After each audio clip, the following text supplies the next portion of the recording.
one of our residents, Anastasia. As I say, she's got her beautiful newborn baby with her, the partner Alex, and a cute dog. So I'll hand over to Anastasia now. Thank you. Thank you. Hi, I'm Anastasia. This is my husband Alex and our 11-week-old baby and our dog. We live in a flat that we bought about in 2015. And I can tell you now, as I was standing here, I was thinking the last thing I ever thought we would be doing when we bought the flat was standing here talking about someone making us pay for some works that I have nothing to do with. But here we are. So we were really proud to get on the property ladder. We both worked pretty hard, saved for the deposit, and did what we thought was the right thing to do. It's loud.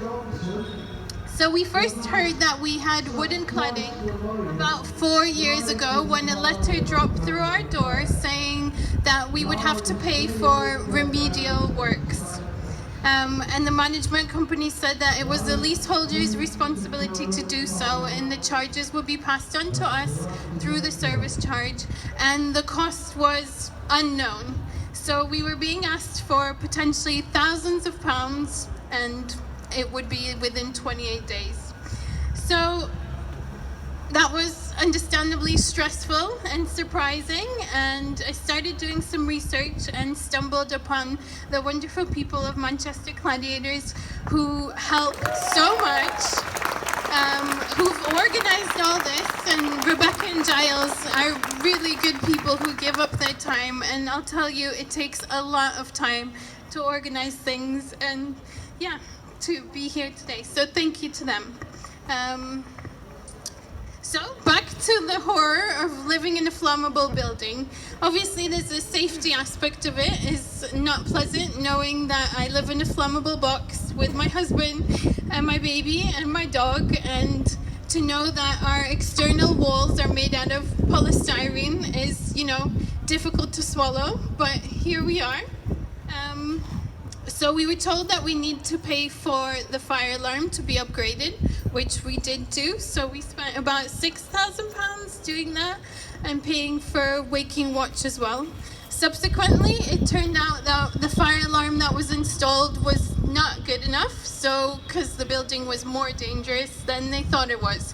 So here comes another fire alarm with more costs to us as leaseholders. Sorry, feeling a little bit emotional. So I'm sure you can appreciate that having to part with £6,000 was stressful, unexpected, and really frankly money I don't think any of us should have to pay. To this day, no one stood up and said, you know what, it's the responsibility of the builders or the developers or the government. The only thing I have heard is that I have to pay for something that, again, is not my fault.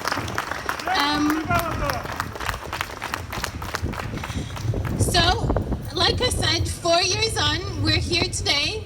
Our wonderful government is just to the right of us. I think it's outrageous that none of them have showed up here today.